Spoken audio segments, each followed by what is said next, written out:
ခေါင်းထဲမှာအချင်းချင်းစော့နေမိတဲ့ game တွေစိတ်ကူးတဲ့ animation တွေကိုလေတကယ်လက်တွေ့မှာဖန်တီးကြည့်ခြင်းစိတ်ပေါက်ဖူးကြလားဒီနေ့မှာတော့ coding ဆိုတာဘာမှမသိရင်တောင်ကိုပိုင်ဖန်တီးမှုတွေစလုပ်ရမယ် Scratch 3.0 ရဲ့ကဘာတဲ့ကိုခေါ်သွားပေးပါမယ်ဒီမင်းကလေဖန်တီးခြင်းစိတ်ရှိတဲ့သူတိုင်းရဲ့စိတ်ကူးတစ်ခုပါပဲနော်ရှုပ်ထွေးခုတ်တွေရဲ့အတားအဆီးတွေမရှိဘဲနဲ့ကိုယ့်ရဲ့စိတ်ကူးတွေကိုအသက်သွင်းနိုင်မယ့်နီလန်အဲ့ဒါကို Scratch ကလက်တွေ့အဖြေထုတ်ပေးနိုင်ပါတယ်ကဲဒါဆိုရင်စိတ်ကူးအိမ်မက်တွေကိုလက်တွေ့ဖွင့်လာအောင်ဖန်တီးကြမယ်စိတ်လှုပ်ရှားစရာခရီးစဉ်ကြီးကိုစတင်ဖို့အချိန်တန်ပါပြီဒီခရီးစဉ်အဆုံးမှာလေလူတိုင်းဟာဖန်တီးသူတယောက်ဖြစ်လာနိုင်တယ်ဆိုတာယုံကြည်လိုက်ပါကဲကျွန်တော်တို့ဖန်တီးမှုခရီးစဉ်ကိုမစခင်မှာအစွမ်းထတ်ဆုံးလက်နက်တစ်ခုတော့လိုဟာမှာပေါ့အဲ့ဒါကတော့ Scratch ပါပဲသူကဘလို့ရယူပြီးတုံရမလဲဆိုတာကနေအရင်ဆုံးစလိုက်ကြရအောင် Scratch ကိုစသုံးဖို့ကလေနီလန်းနှမျိုးတော့ရှိတယ်ပထမတစ်ခုကတော့ app ကိုကိုယ်စက်ထဲမှာ download ဆွဲပြီး install လုပ်ထားလိုက်တာဒါဆိုအမြဲတမ်းသုံးလို့ရပြီပေါ့ဒါမှမဟုတ်အခုချက်ချင်းပဲစမ်းသုံးကြည့်ကြတယ်ဆိုရင်တော့ web version ကို browser ကနေ direct ဖွင့်ပြီးသုံးလိုက်ရုံပဲဘာမှ install လုပ်စရာမလိုဘူးဒီလိုရွေးချယ်စရာရှိတာကအားလုံးအတွက်တကယ်ကိုအဆင်ပြေစေပါတယ်တကယ်အသုံးဝင်မဲ့အကြံပေးချင်တာကတော့ web version ပါပဲဘာလို့လဲဆိုတော့ software တွင်းဖို့အချင်းကောင်းကန်းစရာမလိုပဲ browser ကိုဖွင့်လိုက်တာနဲ့တပြိုင်နက်ကိုယ့်ရဲ့စိတ်ကူးတွေကိုလက်တွေ့အကောင့်ထဲပေါ်ဖို့အသင့်ဖြစ်နေပြီလေ Scratch ကိုဖွင့်လိုက်ပြီဆိုရင်လေကိုပိုင် digital အလုပ်ဖြုံတစ်ခုတည်းကိုရောက်သွားသလိုပါပဲဒီအလုပ်ရုံမှာကိုယ့်ရဲ့ဖန်တီးမှုတွေအတွက်လိုအပ်တဲ့အရာအလုံးမှာအဆင့်တင်ရှိနေလေကဲသူရဲ့အထူးအပိုင်းထုံးပိုင်းကိုအတူတူလေ့လာကြည့်ကြရအောင်ပထမဆုံးက Pebble ချမှာရှိတဲ့ Blocks Palette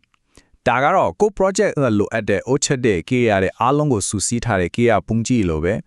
ရလုံးကိုအယောင်လေးနဲ့တေးသေးချာချာခွဲပေးထားတော့လိုချင်တဲ့ command ကိုရှာတာအရန်လွယ်ကူသွားတာပေါ့အလဲကကျဲဝုန်းနေရကြီးကတော့ကျွန်တော်တို့ရဲ့အလုတ်ခုံစိတ်ကူးတွေကိုပုံဖော်ရမယ့်နေရာပေါ့ဒီမှာဘာလို့ရမလဲဆိုတော့ဟိုဘက်ကကီးရပုံထက်က block တွေကိုဒီနေရာကိုဆွဲယူလာပြီး Lego တုံးလေးတွေဆက်တယ်လို့ပဲတစ်ခုနဲ့တစ်ခုဆက်ပေးလိုက်ရုံပဲဒါဆိုကိုယ့်ရဲ့ program ကိုတိဆောက်လို့ရပြီမြဘချန်ကတော့စိတ်လှုပ်ရှားစရာအကောင်းဆုံးနေရာပြာကမ်းပေါ့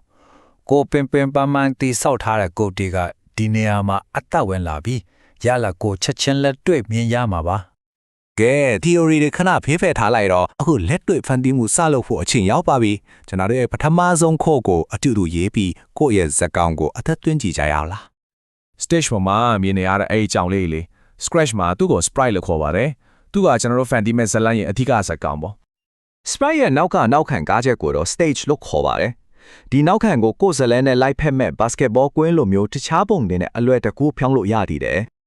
ကဲကြောင်လေးကိုခြေလန်းတရားလုံးလန်ခိုင်းကြည့်အောင်အရန်လွယ်ပါတယ်ပထမဆုံးအပြာရောင် motion block ထဲကိုတွားလိုက်ပါ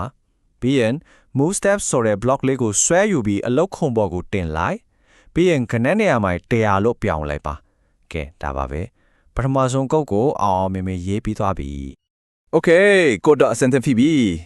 ဒါမှဒီကြောင်လေးကိုတကယ်လှုပ်ရှားသွားအောင်ဘလို့အသက်သွင်းရမလဲအခုစိတ်လှုပ်ရှားစရာအကောင်းဆုံးပိုင်းကိုရောက်လာပါပြီအရန်ကိုရိုးရှင်ပါတယ် stage ရဲ့အပေါ်ကအစိမ်းရောင်အလံလေးကိုနှိပ်လိုက်တာနဲ့ကိုယ့်ရဲ့ fan တီးမှုကအသက်ဝင်လာတာကိုတွေ့ရမှာပါ program ကိုရက်ချင်တော့သူ့ဘေးကအနီရောင်အမတ်သားလေးကိုနှိပ်လိုက်ရောက်မှာပဲလွယ်လေးနော်ကဲပထမဆုံးအောင်ငင်မှုကိုရရှိသွားပြီဆိုတော့အခုမှစိတ်ဝင်စားစရာကောင်းတဲ့အပိုင်းကိုရောက်လာတာပါဒီလိုရိုးရှင်းတဲ့ခြေခံကနေဘယ်လိုမျိုးအဆုံးမဲ့ရှင်းနိုင်ချီရီအထိဆက်ပြီးဖန်တီးနိုင်တယ်လဲဆိုတာကိုကြည့်လိုက်ကြရအောင် Scratch ရဲ့ swing ကလေး computer screen ထဲမှာပဲကန်တက်မနေဘူးသူ့ရဲ့ extension တွေကိုသုံးပြီး microbit လို့ electronic ပစ္စည်းတွေ Lego set တွေလို့လက်တွေ့ကဘာကအရာတွေကိုပါထိန်းချုပ်နိုင်တဲ့အထိတိုးချဲ့လို့ရတယ်ဆိုလိုလာက digital ကဘာနဲ့လက်တွေ့ကဘာကိုချိတ်ဆက်ပေးနိုင်တာကသူ့ရဲ့အကြီးမားဆုံးအားသာချက်တွေကတစ်ခုပါပဲဒီနေ့မှာတော့ Scratch ရဲ့အခြေခံတကားကိုအတူတူဖွင့်ခဲ့ပြီးပါပဲအခုကစပြီးဖန်တီးသူဟာတင့်ကိုယ်တိုင်ပါပဲဒီနေ့တည်သွားတဲ့အသိပညာတွေကိုခြေခံပြီးတော့ကိုယ့်ရဲ့စိတ်ကူးတဲ့ကဘလို့ game ဘလို့ animation မျိုးကိုပထမဆုံးအသက်သွင်းကြည့်မလဲအဆုံးအစမရှိတဲ့ဖန်တီးမှုတွေကရှေ့ဆက်ဖို့စောင့်ကြုံနေပါတယ်